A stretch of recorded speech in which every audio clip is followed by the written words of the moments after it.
Bueno, mis amados, muy buenas tardes. Ya estamos, vea, aterrizando para volver otra vez a casa. Después de estar en el cielo, tenemos que volver a la tierra. Pero gracias a Dios, porque enfrentamos este mundo con las fuerzas que el Señor nos da. Así que vamos a terminar y vamos a continuar estudiando la tercera pieza de la armadura con la cual Dios sabiamente proveyó al creyente para que libre la batalla espiritual ardua contra las potestades celestiales, el engaño de Satanás y el día malo. Esto fue lo que el Señor nos dio para poder enfrentar este tipo de cosas. Y el apóstol nos está diciendo, y calzados los pies con el apresto del Evangelio de la paz. Hasta ahora, mis amados hermanos, hemos considerado este pasaje con dos puntos, ¿cierto? De dos maneras, dos asuntos. Primero hemos visto qué es el Evangelio, ¿sí recuerdan? Y luego vimos qué se trata y de qué paz es la que hablaba este Evangelio acá. Eso es lo que hemos estado desarrollando. Y para la tarde de hoy desarrollaremos el tercer punto. Vamos a desarrollar el tercer punto del que hablamos y es ¿qué significa calzados los pies? ¿Qué significa esto de los pies? ¿Qué significa calzados los pies? Si usted se da cuenta, mi querido hermano, hemos venido como de atrás para adelante. Tomamos aquí y después volvimos aquí para poder desarrollar este pasaje. Si recordamos, hermanos, y nos aferramos a la idea inicial del apóstol para poder desarrollar esta respuesta, para poderle dar respuesta a esta interrogante, si nosotros nos aferramos a la idea inicial del apóstol, que inspirado por el Espíritu Santo, usa aquí una figura tomada de un soldado romano, porque eso es lo que hemos hablado, si recuerdan que en cada una de ellas hemos tratado de sacar como la enseñanza espiritual de algo natural. Si nosotros nos aferramos a esto, hermano, él ha querido enseñar esa realidad espiritual con el fin de que para nosotros los oyentes, obviamente que mucho más natural para ellos que lo veían, pero para nosotros el día de hoy, mis queridos hermanos, también poder tener una imagen más ilustrativa y facilitar de esta manera nuestro entendimiento. Eso es lo que él viene haciendo. Si nosotros nos aferramos a esa idea inicial del apóstol, vamos a poder tener un mayor entendimiento de lo que él nos quiere enseñar. Y además, si usted y yo no solamente nos aferramos a la idea inicial del apóstol Pablo, sino que nosotros venimos y añadimos el orden lógico con el que hemos venido desarrollando cada una de las piezas de la armadura, no será difícil para nosotros determinar qué significa esto de los pies, calzados los pies. No va a ser difícil para nosotros, primero, si nos aferramos ¿qué? A la figura del soldado romano, que ya les hablé qué significa en este caso del calzado, ¿sí recuerdan? Pero si además de eso le añadimos, mis queridos hermanos, la lógica y el orden lógico que él viene usando, no va a ser difícil para nosotros responder a esta pregunta en términos espirituales, lo que significa calzado del Evangelio. Así que para que podamos responder a esta pregunta y ustedes mismos la puedan responder, hagamos un repaso de las piezas anteriores y veamos el propósito. Recordémoslo simplemente. El cinturón de la verdad, que fue lo primero que hablamos, ¿tiene que ver con qué? Tiene que ver con que este cinturón de la verdad tiene que ver con qué? Con la mente, ¿sí recuerdan? Ahora, luego pasamos a la coraza de justicia. Y la coraza de justicia tenía que ver con qué? Con el pecho. ¿Y qué hay acá adentro en el pecho? El corazón, ¿sí recuerdan? Así que si él viene con ese orden lógico, mente, corazón, entonces calzar los pies tiene que ver y son figura de lo que concierne a la voluntad del hombre. Porque acuérdense que estamos hablando de realidades espirituales. Mente, corazón y voluntad. Mire, hermano querido, para nosotros poder librar esta batalla espiritual, se requiere de los elementos intelectual, emocional y volitivo. De eso se necesita. Es decir, ya le voy a explicar qué le quiero decir con estos tres elementos y qué es lo que el apóstol Pablo ha venido haciendo. Lo que le quiero decir es, la persona que tiene una guerra espiritual primero entiende algo, algo que los demás no entienden. ¿Sí recuerdan esta mañana? La fe hace que usted y yo podamos ver lo que nadie más puede ver. Aquel que lleva una guerra espiritual primero entiende algo, es decir, hay una realidad en él mismo, hay una realidad en su vida que pasa por su entendimiento. ¿Y qué hace? ¿Qué pasa con esta persona? Bueno, la parte intelectual hace que esta persona se reconozca como un soldado que está en batalla y que debe cuidar su alma. Eso es lo que hace la verdad del Señor, ¿no? La verdad del Señor viene, lo transforma y le muestra, usted está en batalla. Y esa persona no solamente dice, oh sí, estoy en batalla, sino que él se ve como ese soldado que está en la batalla porque ahora entiende algo y se reconoce como un soldado en la batalla. En segundo lugar, esa persona, ahí ya entra el elemento intelectual. En segundo lugar, esa persona no solamente entiende que libra una batalla, no solamente entiende eso, sino que él experimenta la guerra. Y ahí ya entra la parte emocional. Es decir, no es simplemente que él, para él esta batalla no es algo que le cuentan. No es algo, mira, allí están en guerra. No es algo que le cuentan. Sino que él en sí mismo siente el rigor de la batalla porque es consciente de la realidad espiritual a la que él se está enfrentando. Entonces mire que no es que le cuenten, él mismo la siente. Él siente que está en guerra. ¿Por qué razón? Porque recuerden, si conectamos con la enseñanza de hoy, la fe le permite ver lo invisible. La fe, y cuando él es nacido de Dios, él entra a una nueva esfera que lo hace inmediatamente darse cuenta de que tiene que librar una batalla ¿contra quién? ¿Contra quién? Contra el mundo. ¿Sí me estoy haciendo entender? Mire que él siente ya lo experimenta. Sí, hay una batalla que tengo que librar. Así que la persona que entra en esta batalla tiene un componente intelectual. Él entiende algo. Él se reconoce como soldado que está en batalla. Pero no solamente lo entiende, sino que lo experimenta. Él sabe que está. Él siente el rigor de la batalla.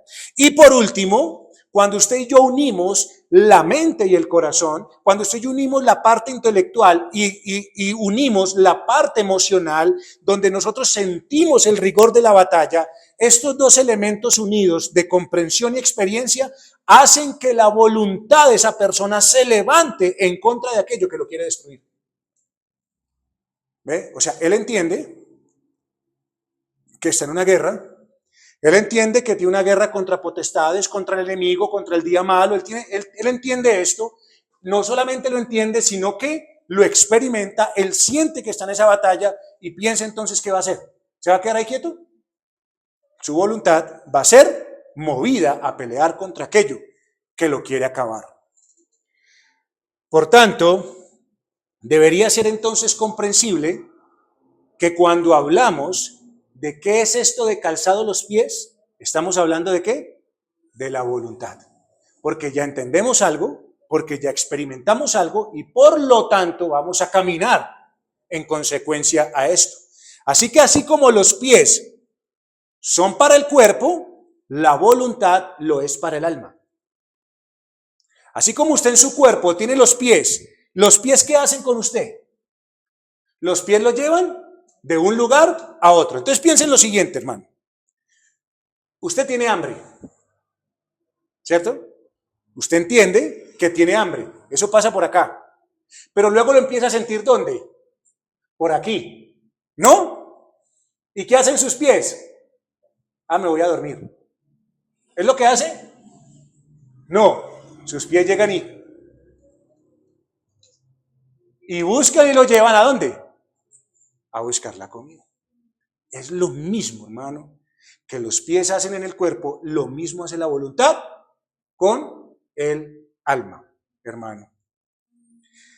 Así que la voluntad es lo que dirige las actividades de nuestra alma, hermano. Lo que la voluntad decide, eso es lo que usted y yo hacemos.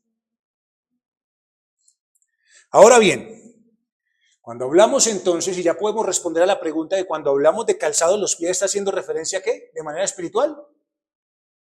A la voluntad del hombre. Esta voluntad no es cualquier tipo de voluntad. Esta voluntad está regulada por la paz del Evangelio. O sea, esto viene conectado con las otras partes que hemos visto. No es un punto aparte, es un punto que está ligado a lo demás. Esta voluntad está regulada por la paz del Evangelio. Y es el Evangelio, es la doctrina del Evangelio la que nos enseña a nosotros a caminar por este mundo y en contra de este mundo. Por eso es que usted y yo, al ver a los incrédulos, por eso cuando usted y yo vemos a los incrédulos, nosotros decimos, pero ¿por qué es que no se mueven? ¿Usted ha pensado en eso? ¿Usted le ha pasado eso? Cuando usted ve al incrédulo, usted dice, ay, pero ¿por qué no se mueven? ¿Por qué no hacen algo? De lo que usted les habla, del peligro en el cual se encuentran, ¿cierto? Pero ¿por qué no? Y usted está como angustiado. ¿Por qué no hacen? Bueno, entienda una cosa ahora, querida iglesia, porque los pies y las piernas de esa persona están rotas. No pueden caminar. No tienen la voluntad para ir ¿a dónde? Al Señor. Porque eso lo mueve ¿quién? El Evangelio de la paz. Nadie más. Así que como no tienen el Evangelio de la paz, cada vez y tristemente usted y yo los vemos más hundidos en el mundo. En lugar de salir, ¿cómo los vemos? Más metidos en el mundo, más metidos allá. Así que usted no diga, ay, pero ¿por qué? ¿Por qué? Yo sé que hay una angustia, pero nunca olvidemos que si usted y yo nos movemos es porque Dios ha dado vida y los otros están muertos. Tienen sus pies rotos, sus pies no les sirven para nada. Los suyos sirven porque Dios se los dio, porque Dios sopló vida a esos huesos muertos y le puso tendones, dice el Señor. Así que el Evangelio no es solo un mensaje de buenas nuevas. El Evangelio para el cristiano, para aquel que ha venido a Cristo, es un mandamiento divino que le regula su conducta, que le dice qué es lo que debe de hacer. Y la gracia nos mueve a que usted y yo obedezcamos ese Evangelio.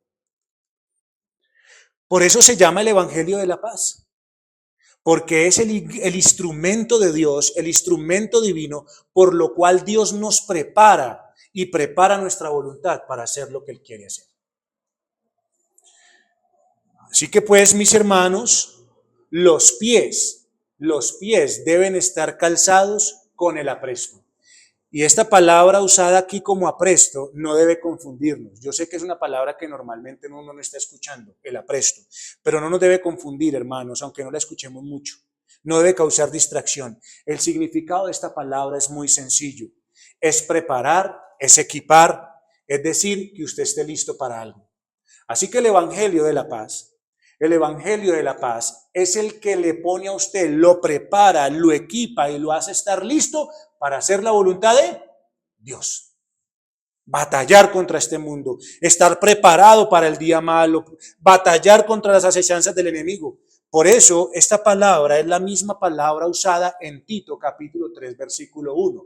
Esa palabra de apresto. Es la misma palabra de Tito 3.1, donde dice el apóstol Pablo a Tito, recuérdales que se sujeten a los gobernantes y autoridades, que obedezcan, que estén dispuestos. La misma palabra apresto es esta palabra dispuestos a toda buena obra. Entonces, mis queridos hermanos, esta palabra apresto, esta palabra de estar aprestados los pies con el Evangelio, tiene que ver con esa preparación, con ese equipamiento interno en esa persona. ¿Y quién es el que lo equipa internamente? ¿Qué es lo que lo lleva a moverse en contra de todo esto? El Evangelio del Señor Jesucristo. Es lo único que prepara a una persona para poder batallar contra el diablo y contra el mundo. Es Cristo, el instrumento divino por medio del cual es preparado y equipada la voluntad del hombre para esta pelea. No hay nada más que nos pueda equipar. Así que, hermano, usted y yo vamos a pelear contra las acechanzas del diablo y contra el día malo, solo equipados con el Evangelio de la paz. Es lo que nos prepara para pelear, no hay nada más. Así que, mis amados, hemos respondido a la pregunta. Estamos hablando de la tercera parte de la armadura, pero estamos hablando ahora lo que significa. ¿Qué significa qué? Calzado en los pies. ¿Qué significa calzado en los pies? Cuando estamos hablando de calzado en los pies, ¿a qué estamos haciendo referencia? A la voluntad del hombre. Es decir, que la voluntad me mueve, La voluntad mía es movida a hacer lo que el Señor quiere. ¿Y qué es lo que equipa a la persona? ¿Qué es lo que lo equipa? ¿Qué es lo que lo mueve?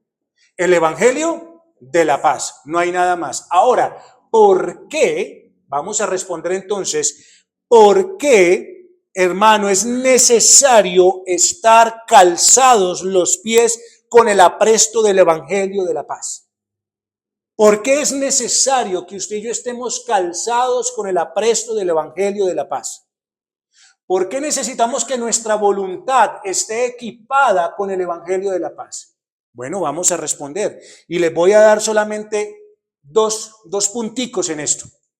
Dos punticos, hay muchos, pero voy a darle 2 puntos muy generales y es por las siguientes razones. Es necesario que calcemos nuestros pies con el apresto del evangelio de la paz por las siguientes razones. Primero, porque servir a Dios trae sufrimiento. Trae sufrimiento. Servir a Dios trae sufrimiento. El evangelio llama a los hombres que son reconciliados con Dios a prepararse para el servicio, cueste lo que cueste. La Escritura dice que el reino de Dios sufre violencia. Por lo tanto, si sufre violencia, hermano, el Señor nos llama a que nos preparemos para un servicio que no va a ser fácil, cueste lo que cueste. Y si nosotros nos damos cuenta realmente en las Escrituras y en la misma experiencia, el camino cristiano no es fácil. No es fácil. Y yo creo que esto es algo con lo que un día todos nosotros nos estrellamos. Todos nosotros. Yo le digo una cosa, muchos de nosotros, tal vez nos acercamos primeramente a ese cristianismo que es color de rosa. ¿Pasó usted por ese cristianismo? ¿Un cristianismo qué? Color de rosa, donde supuestamente no hay problemas, porque eres un hijo del rey. Entonces no tienes problemas. Donde no, usted y yo pasamos primeramente por ese cristianismo donde usted no puede hablar en diminutivo. ¿Sí recuerda? Usted no puede hablar casita, carrito, chiquito. No. Como usted es hijo del rey, entonces tiene que hablar en casota, carrote, grandote. Así tiene que hablar. Allí usted y yo pasamos por ese cristianismo donde la enfermedad y la pobreza no es sinónimo de bendición cristiana. Así que todos nosotros nos estrellamos con esa religión. ¿Por qué nos estrellamos? ¿Por qué nos estrellamos? Porque cuando llegamos a la realidad de las cosas, la Biblia nos enseñó otra cosa. Porque nos encontramos con otra cosa. Y nos enseñó la Biblia que es nuestro deber, y no solamente nuestro deber, sino nuestro gozo, el del evangelio, que nos preparemos para hacer frente a diversas pruebas y a diversas privaciones que Dios tiene a bien poner en nuestro camino. Cuando ya vimos eso dijimos, pero pues así no era, así no me lo enseñaron, así yo no lo quería. Por eso es que muchas personas desfilan cuando van a una iglesia bíblica que les habla la verdad. Empiezan a desfilar porque se estrellan con eso. Mire lo que dice Filipenses capítulo 1, versículo 29. Filipenses capítulo 1, versículo 29 dice lo siguiente.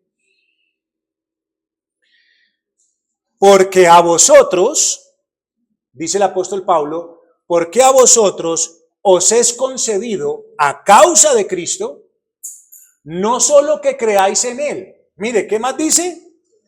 Sino también que padezcáis por Él. Así que el evangelio es color de rosa, sin enfermedad, sin problemas, sin dolores, sin nada, carrote, casota. No, crea en Cristo, es un gran privilegio, un gran gozo, pero no solamente eso, tiene que sentir privilegio y gozo en que va a padecer por Él.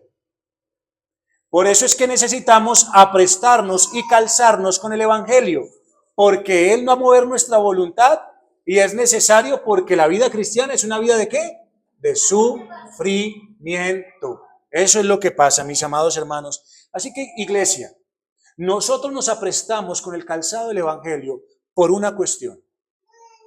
Y quiero que lo recordemos y que no se nos olvide. Un cristiano, si usted y yo somos cristianos, nunca, oiga bien, nunca careceremos de pruebas. Así que a usted nunca le va a faltar la prueba, amigo. A usted nunca le va a faltar la necesidad. A usted nunca le va a faltar el problema. A usted nunca le va a faltar la angustia. A usted nunca le va a faltar la soledad. A usted nunca le va a faltar la enfermedad.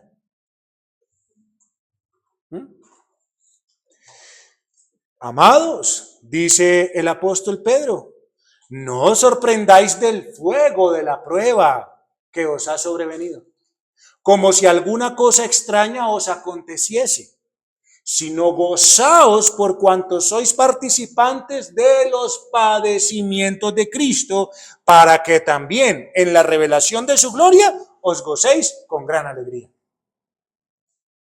Entonces, ¿qué nos está diciendo la Escritura? Amados, no debemos sorprendernos de qué. No debemos sorprendernos de las diversas pruebas, de las diversas privaciones que Dios ha establecido y que sí o sí se van a cumplir en su vida porque Dios las puso. Y si yo tenemos que padecer. Pero quiero que sepa una cosa. Una cosa es que usted no se sorprenda de las diversas, es que son muchas pruebas.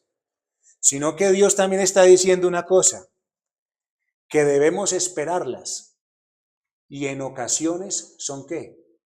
Muy fuertes. Mire que Él está diciendo, no os sorprendáis de la brisita de la prueba. ¿Le está diciendo de la brisita? No os preocupéis y no os sorprendáis de la frescura de la prueba. ¿Qué le está diciendo? No os sorprendáis ¿de qué? Del fuego. Meta la mano al fuego. Meta la mano al fuego, mi amado. Por más pequeño que sea, pequeño o grande, meta la mano al fuego. A ver si no le va a doler. Así que, hermano, no solamente son muchas, no solamente son diversas, sino que son fuertes. Queman, hermano, queman. Así como cuando estos hombres fueron echados al horno de fuego. Así son las cosas. Tan fuertes, hermano, a veces las pruebas son tan fuertes que quieren derretirnos, que quieren acabarnos. Así como Cristo sufrió mientras estuvo en esta tierra. ¿Cómo? Tuvo oposición de su familia y de su pueblo. Fue vituperado sin hacerle mal ¿a quién? A nadie. Fue agraviado cuando los alimentaba y los sanaba. De la misma manera, nosotros debemos estar preparados ¿para qué? ¿Para qué? Para eso mismo, que usted le haga bien a la gente y la gente lo vitupere y lo traicione. Que usted debe de estar preparado para resistir oposición ¿de quién? De su familia. No es que lo vayan a amar mucho, le van a poner oposición. ¿Sí me estoy haciendo entender? Que aunque usted alimente, que aunque usted sane, que aunque usted haga todas las cosas, usted debe estar preparado, no para que le hagan el bien, ni para que le den las gracias, sino muchas veces para que le hagan el mal. Para eso tenemos que estar preparados. Entonces, hermanos, así como todo el cuerpo de Cristo, oiga bien, todo el cuerpo de Cristo fue levantado en la cruz, ¿sí? Todo el cuerpo, ¿o fue una parte nomás? Todo el cuerpo de Cristo fue levantado en la cruz. Por tanto, ninguno de sus miembros, ¿quiénes son los miembros? Todos nosotros no podemos evitar la cruz que nos corresponde. No la podemos evitar. Por eso es que es necesario que sus pies y mis pies estén aprestados con el ¿qué? Con el Evangelio de la paz. Mire, yo quiero que sepa, mi querido hermano, que es necesario que estemos calzados, porque a cada uno nos llegará, y sé que tal vez algunos ya lo sienten o lo sentimos, el día malo. Nos va a llegar, sí o sí, hermanos, nos va a llegar. Entonces, Dios llama a sus redimidos, Dios llama a sus hijos a prepararse, no solamente para el servicio, sino para el sufrimiento. Un servicio sufrido. Así nos llama el Señor. Por eso el Señor Jesucristo dijo en Lucas capítulo 9, versículo 23, Lucas capítulo 9, versículo 23, si alguno quiere venir en pos de mí, ¿qué debe de hacer? Niéguese a sí mismo, tome su cruz, ¿y qué? Y sígame. Pero para seguir, ¿lo que tiene que pasar? Oh, el que quiera venir en pos de mí, solamente espere, solamente reciba regalos, solamente descanse, solamente viva bueno, y entonces ahí sí me puede seguir. ¿Qué dice el Señor? El que quiere venir en pos de mí, ¿qué debe hacer? Negarse a sí mismo. Amigo, negarse a sí mismo es una batalla dura. Fuera de eso, no solamente niéguese, lleve la cruz, tómela. Su cruz, tómela. Cruz de vituperio, cruz de traiciones, cruz de todas esas cosas, cada día debe tomarla. No es que de la semana el Señor le dice, ¿qué día quiere escoger? No, no, cada día tómela y ahí sí, sígame. Así que estas palabras se pueden considerar como el contrato del cristiano. ¿Cuál es el contrato del cristiano? Que cuando él llegó a Cristo y entonces entra en ese pacto de gracia con Cristo que el Espíritu Santo sella, dice que todo aquel que quiera ser siervo de Cristo debe aceptar esta relación. ¿Cuál relación? Servicio y sufrimiento antes de llamarlo Señor. Antes de llamarlo Señor, tengo que decir, tengo que negarme, tengo que tomar mi cruz cada día y entonces ahí sí puedo decirle, Señor Jesucristo, te sigo. Entonces, mis queridos hermanos, esto es el punto principal del Señor para los siervos. Iglesia, apréstese con el calzado del Evangelio para que usted pueda sufrir en paz. ¿Ya entiende? ¿Entiende cómo es la cosa? ¿Entiende por qué es que usted necesita estar aprestado con el calzado del Evangelio? Para que usted pueda sufrir, porque sí o sí va a sufrir, pero para que sufra en paz. Eso es lo que el Señor lo llama. Que si tiene enfermedad, que si tiene necesidad, que si lo dejan, que si todos se los pueda sufrir y decir, Señor, yo lo acepté y ahora lo sufro en paz. Eso es lo que hace el Evangelio. No es otra cosa, hermano. Así que, mi amado, yo quiero recordarle a usted porque usted me ha dicho que ha creído en Cristo. ¿Sí o no? ¿Se ha creído en Cristo? ¿Sí?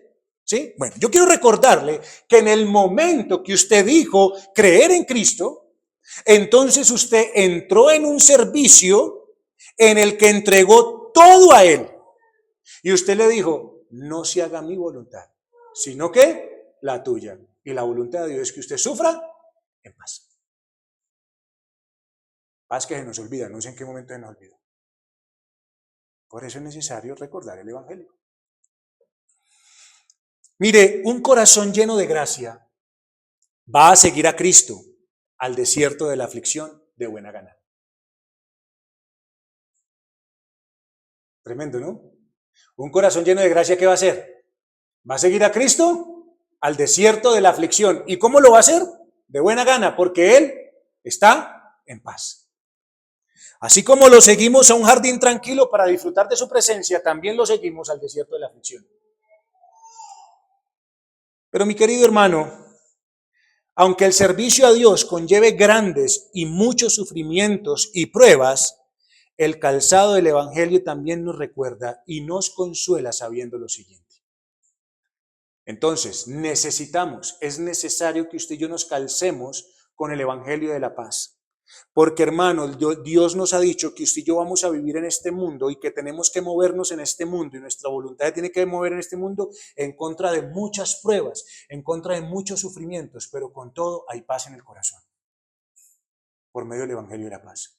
Pero también quiero que sepa una cosa, no todo es para sufrimiento, no todo es para esto. Aún así, el calzado del Evangelio, hermano querido, nos recuerda y nos consuela sabiendo primero lo siguiente, que aunque tengamos que sufrir, Cristo cuida tiernamente de los cristianos que sufren. Por eso es importante el Evangelio de la paz. Por eso es que es maravilloso que usted y yo aprestemos nuestros pies y calcemos nuestros pies con el Evangelio de la paz. ¿Por qué? Porque a pesar de que tenemos que sufrir, Cristo ha dicho que Él cuida tiernamente a los que sufren. Mire, querida iglesia, en Cristo tenemos el más compasivo de los capitanes. El más compasivo de los capitanes. Hebreos capítulo 4, versículo 15 dice lo siguiente. Hebreos 4:15 dice, porque no tenemos un sumo sacerdote que no pueda compadecerse de nuestras debilidades, sino uno que fue tentado en todo según nuestra semejanza, pero sin pecado. Iglesia querida, el eterno Hijo de Dios fue hecho hombre. Y yo quiero que usted entienda que Él conoce perfectamente lo que somos. Él sabe que somos polvo. Y por lo tanto Cristo también conoce lo que sentimos y lo que sufrimos. Y como Él lo sabe y como Él lo entiende, por eso es que Él intercede por nosotros con misericordia y poder delante del trono de Dios.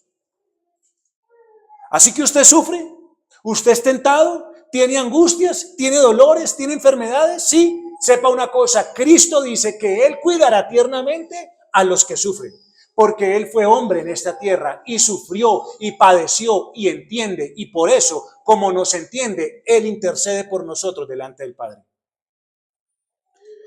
Ay, mis queridos hermanos, ¿sabe qué quiere decir esta palabra compadecer? ¿Sabe qué quiere decir esta palabra compadecer que acabamos de leer en Hebreos? Es la palabra griega simpateo. Simpateo. ¿Usted ha escuchado la palabra simpatía? Bueno, la palabra simpatía quiere decir sentir junto a, experimentar lo que experimenta otro, participar del dolor de. Así que el Evangelio, aunque traiga sufrimiento, tiene un consuelo muy maravilloso en el Evangelio. ¿Cuál? ¿Cuál, hermano? Que cuando Cristo nos tomó para Él lo hizo como amo. Ahora Él será nuestro amo. Por tanto, si usted y yo somos sus siervos, nada nos faltará. Él dará la cara por nosotros. Por lo tanto, en la tarea, por ejemplo, en la tarea que yo les di acerca del audio, ¿sí recuerdan? En la tarea que les di acerca del audio, hubo una característica del amor de Cristo muy maravillosa, que para mí fue muy maravillosa. Y es que Él es una ayuda presente en el tiempo de angustia. ¿Usted sí escuchó eso? ¿Cristo es una ayuda qué? Presente en el tiempo de angustia. Qué magnífico consuelo que si usted y yo estamos enfermos, tenemos presente al mejor médico. Que si usted y yo estamos sin fuerzas, tenemos presente al que tiene el brazo más fuerte. Que si estamos perdiendo, tenemos presente al que venció solo todos nuestros problemas, hermano. De esa manera es que usted y yo tenemos que mirar a Cristo. De esa manera es que Cristo nos consuela, no de otras formas, hermano. Él está presente. ¿Tiene usted que sufrir? ¿Está sufriendo solo? No, Él está ahí porque conoce sus debilidades. Así que Cristo, quiero que sepa una cosa, mi amado hermano. Cristo lo tomó a usted como amo. ¿Es así o no es así? Cristo lo tomó a usted como siervo. Él es su amo. ¿Es así o no es así? Listo. Cristo, es que a veces parece que usted y yo no pensamos, hermano, que Cristo nos conoce. Pero Cristo conoce nuestra capacidad y nuestra fuerza. ¿Usted cree que Cristo conoce su capacidad y su fuerza? ¿Usted la conoce? ¿Usted cree eso? ¿Cómo me puede demostrar que sí? ¿Cómo puede usted decir, sí, yo sé que Cristo conoce mi capacidad y mi fuerza? ¿Cómo me puede usted decir eso? ¿Cómo me lo puede usted decir para decir, yo estoy seguro de que Cristo conoce mi capacidad y mi fuerza? ¿Cómo me lo puede decir? A ver. Bueno, esa es una. Pero, hermano, ¿quién fue el que se la repartió? Su capacidad y su fuerza. ¿Quién se la repartió? ¿Quién? Cristo mismo. ¿Es así o no es así? Entonces, ¿quién conoce su capacidad y fuerza? Hermano, ¿usted cree que es que Cristo no conoce lo que le dio? ¿Cristo no conoce con qué lo capacitó? ¿Cristo no conoce la medida de gracia que le dio y de fe? ¿Será que no la conoce? ¿Por qué entonces creemos que cuando llegó algo, oh, es que esto yo ya no lo puedo, me mando más de lo que yo puedo soportar? No, Él conoce su capacidad y su fuerza. Él mismo se la repartió a cada uno y la repartió como quiso. Así que Él sabe perfectamente la carga que cada uno puede soportar. Y nunca, querido hermano, se la va a poner mayor. Por eso, Él suaviza la carga cuando no tenemos fuerzas. Cristo tiene conocimiento perfecto de las capacidades espirituales de cada cristiano. Y si Cristo las conoce, Él, en su infinita sabiduría, bondad, misericordia y amor, mide cada una de las cargas con tal exactitud, querida iglesia, con tal exactitud, que ninguno de nosotros desista y caiga cuando tiene esa carga. Es decir, ninguno puede sentirse tentado más allá de lo que puede soportar.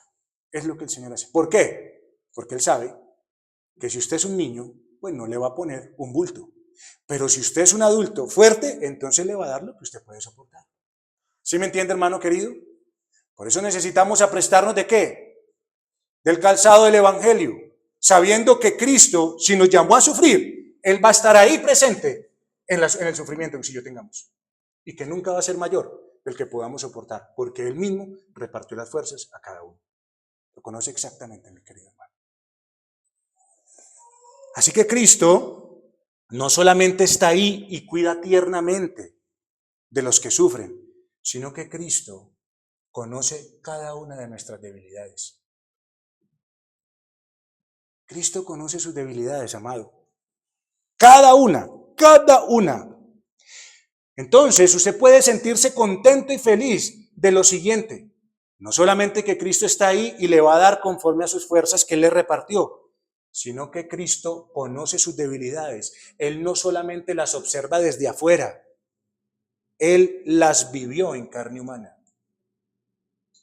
Él vivió en carne humana.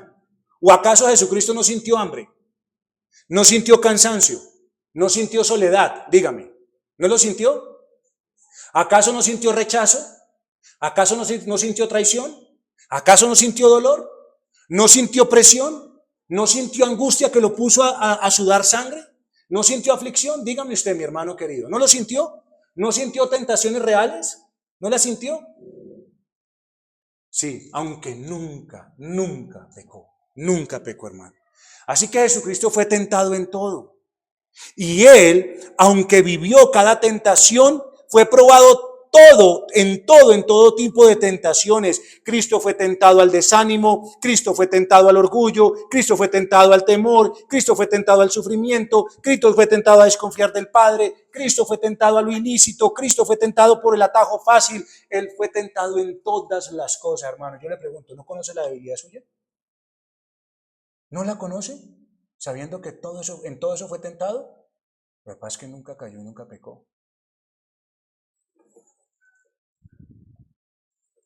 Así que Cristo conoce el poder de la tentación. Es que Él la sufrió ahí al lado con Satanás.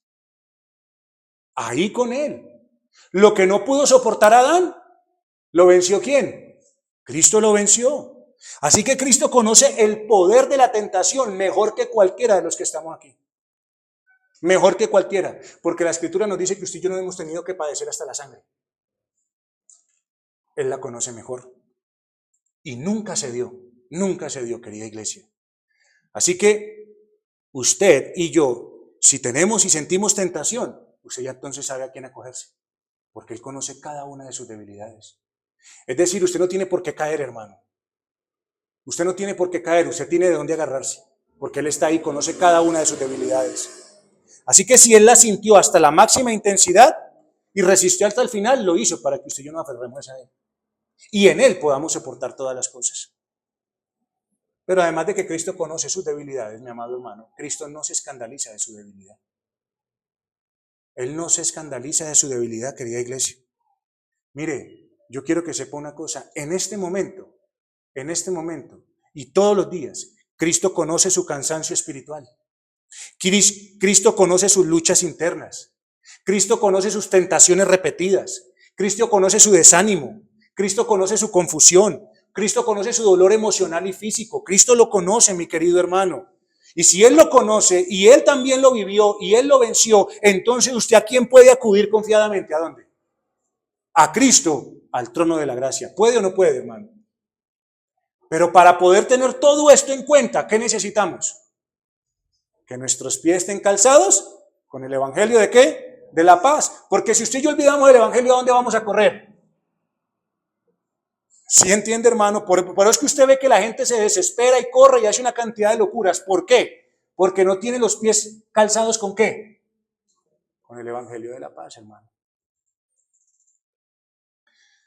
Así que, hermano, si usted se acerca al trono de la gracia, usted se acerca a ese trono de gracia porque allí encuentra a Cristo, porque allí encuentra su compasión, porque allí encuentra que Él lo ve, porque allí encuentra que Él lo acompaña, porque allí encuentra que Él no se escandaliza, mi hermano querido, sino que Él tiene su mano extendida para ayudar a todo aquel que sufre por su causa. Pero hermano querido, Cristo no solamente no se escandaliza, Cristo no solamente conoce sus debilidades, Cristo no solamente lo acompaña en su sufrimiento y lo cuida tiernamente, sino que Cristo, además de conocer todo esto, puede ayudarnos y quiere ayudarnos. Puede y quiere ayudarnos. Hermano, cuando hablamos de esta compasión, cuando hablamos de la simpatía de Cristo, la simpatía de Cristo no es pasiva. No. No es que Cristo lo mire a usted y diga, oh, no, pues siga solo, vaya.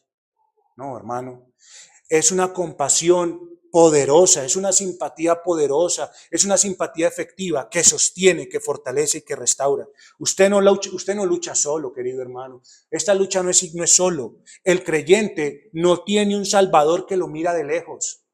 Usted y yo como creyente no tenemos, aunque Él está en los cielos, a la diestra de Dios, hermano, sepa una cosa, Él no solamente es un Salvador que está lejos, sino un sacerdote cercano, que camina con nosotros, que intercede por nosotros, que nos entiende, que nos salva, que nos sostiene y que nos representa ante el Padre. ¿Eso no es ser cercano? ¿Eso no es que alguien está cercano? ¿No está presente en tiempo de angustia? ¿O es que lo ha dejado solo? Yo creo que lo que pasa es que usted no ha ido a buscar. Eso es diferente. Es diferente que usted no busque. Otra cosa es que Cristo de ahí no se ha movido. Dígame, ¿para dónde más va a coger? Desde hace más de 2000 años está en el mismo lugar, a la diestra de Dios. Y antes de eso estaba con Dios. Así que nunca se ha movido de su lugar. El que no ha buscado es usted y yo. Así que, hermano querido, sepa una cosa, cálcese con el Evangelio de la paz, cálcese sus pies con el Evangelio de la paz, porque Cristo se compadece de usted, porque Él se hizo hombre verdaderamente, experimentó todas nuestras debilidades, y Él siente misericordia real y verdadera por nuestro sufrimiento y nuestra lucha. Él conoce perfectamente todas las tentaciones que enfrentamos y nunca pecó, y por eso es que puede ayudarnos con toda la autoridad y todo el poder, porque nunca cayó. Vaya a Él, porque Él intercede por usted constantemente y todos los días. Por eso Él lo invita a confiar, a acercarse y a pedir ayuda. Entonces Cristo no solamente salvó del pecado, Cristo nos sostiene en la debilidad. Cristo no solamente pagó por nosotros, sino que camina con nosotros. Hermano, este es el poder del Evangelio de la paz, que mueve la voluntad contra viento y contra marea, hermano. ¿Necesita algo más? ¿Necesita algo más? Pero quisiera decirle algo más. Y ya con eso termino. Por si de pronto le falta alguna cosita. Cristo no solamente nos consuela en la prueba. Cristo no solamente cuida tiernamente a los que sufren, sino que nos libera de ella. Nos libera de ella. Aunque usted tenga que pasar por muchas tribulaciones, usted tiene que pasar por muchas tribulaciones, ¿para qué? Dígame ¿para qué? Usted tiene que pasar muchas tribulaciones para entrar al cielo. ¿Ve? Así que nos va a liberar de ellas. ¿Qué dice el apóstol Pablo en Hechos 14:22? Dice lo siguiente, mire lo que decía, confirmando los ánimos de los discípulos, Hechos 14:22, confirmando los ánimos, mire, ¿los qué? Los ánimos, la voluntad de los discípulos, exhortándoles a que permaneciesen en la fe y diciéndoles, es necesario que a través de muchas tribulaciones entremos en el reino de Dios. Mis amados hermanos, Cristo no solamente consuela en esta vida presente, sino que también nos muestra que nos va a liberar de todo ese sufrimiento. De todo ese sufrimiento. El sufrimiento es un poquito de tiempo. La liberación de ese sufrimiento es eterno. Y es una bendición de parte de nuestro Señor Jesucristo. Así que el Evangelio nos recuerda y nos anuncia algo maravilloso, que usted y yo no estamos en casa. Usted no está en su casa. Usted en esta tierra está en una posada de camino a la patria celestial, donde llegará el descanso eterno. Esa es la promesa de Cristo. Así que no esquive mediante ningún movimiento engañoso la cruz para evitar los problemas. No lo evite, hermano, no lo evite, sino que debe saber que su capitán le da una cruz antes de darle la corona de vida y de gloria. Bienaventurado el varón que soporta la tentación, porque cuando haya resistido la prueba, recibirá la corona de vida que Dios ha prometido a los que le aman. Santiago capítulo 1, versículo 12. ¿Sabe qué me pareció muy tremendo? Algo que dijo William Gurnall. Y se lo voy a leer, es un pedacito, es un textico muy pequeño. William Gurnall dice lo siguiente, iglesia. Nadie se agacha para recoger algo sin valor. Pero Cristo pide a su pueblo que tomemos la cruz como quienes recogen una perla que encuentran en el suelo. Muy tremendo esto, hermano. Muy tremendo esto. Usted va por la calle y usted encuentra una moneda de 5 pesos, usted no la recoge, ¿sí o no? Pero por un billete de 100,000, hasta se ensucia la mano, ¿o no? ¿Es así o no es así? Hermano querido, Cristo hace que usted y yo veamos en la cruz una perla y algo tan valioso que no importa que tengamos que ir hasta el fondo. Porque ahí tenemos, en esa cruz, tenemos nuestra entrada al cielo. Y acuérdese, es una cruz antes de recibir una corona. El que va bien calzado, entonces, apliquemos esto.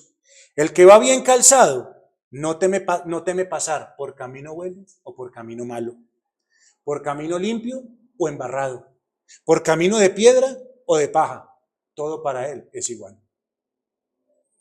Pero el que va descalzo, el que no tiene el evangelio de la paz, entonces esa persona apenas siente el barro, se frena. Y si tropeza con una piedra, ¿qué hace? Grita y se tira al suelo. Entonces, cuando la voluntad y el corazón de alguien están dispuestos para la obra, la persona está calzada y armada para cualquier contratiempo, porque lo que lo atrae es su morada celestial hecha por Cristo en los cielos.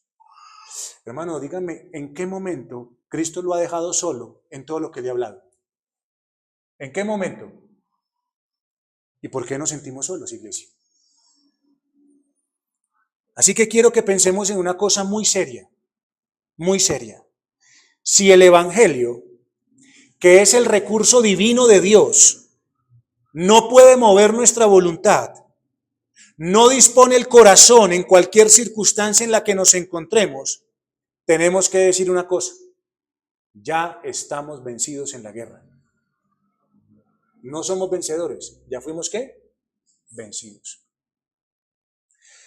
Ahora es más grave aún, porque si el evangelio que Dios dio no puede mover la voluntad con prontitud a hacer su voluntad, tenemos que determinar una cosa, y aquí viene la gravedad del asunto. No solamente que usted ya fue vencido, sino que el único corazón y la única voluntad que no responde al estímulo del evangelio es aquel que no es regenerado, es decir, una persona que está muerta. Eso es grave. Esto es espiritual. Recuerde que esto no es ni contra sangre ni contra carne, es espiritual. Y si lo espiritual no nos mueve, entonces nos vamos a mover por lo natural. Y si usted se mueve por lo natural, usted es una persona natural y no espiritual. Para el espiritual, el evangelio es suficiente para hablarle a su voluntad, y cuando el evangelio le habla a su voluntad y lo equipa, entonces ella corre, ella camina. ¿Usted ha escuchado ese himno que cantamos? Si obediente oí tu voz. ¿Sí recuerda? Si obediente oí tu voz, en tu gracia, fuerza hallé. Y con firme pie y veloz, en tus sendas, camino. Ahí está. Ese es estar calzados con el apresto del Evangelio de la paz. ¿Cuánto entonces nos falta meditar y conocer el Evangelio, hermano? ¿Cuánto nos falta para saber qué grande y poderosa arma tenemos en él? Yo le pregunto entonces, hermano, ¿está calzado, cristiano? ¿Está calzado? ¿Está calzado con el Evangelio de la paz? ¿Está listo para marchar en cuanto oiga la voz de Cristo? ¿Está listo para tomar su cruz cada día y seguirlo? Mire, seguramente no temerá tropezar con piedras, aunque sean grandes, el que tiene una suela así de gruesa. O dígame, ¿quién le va a dar miedo? ¿Quién le va a dar miedo pasar por una piedra cuando tiene una suela así de gruesa? ¿Quién? Pero descalzo sí, hermano. Descalzo no va a ser capaz. Pero si tiene una suela así de gruesa, que es la que da el Evangelio, hermano, usted no va a desmayar, usted no va a dudar a la hora que tenga que caminar por ahí. Eso es lo que hace el Evangelio de la paz. Aprestes, hermano, confíe y medite en ese Evangelio glorioso. Oremos al Señor.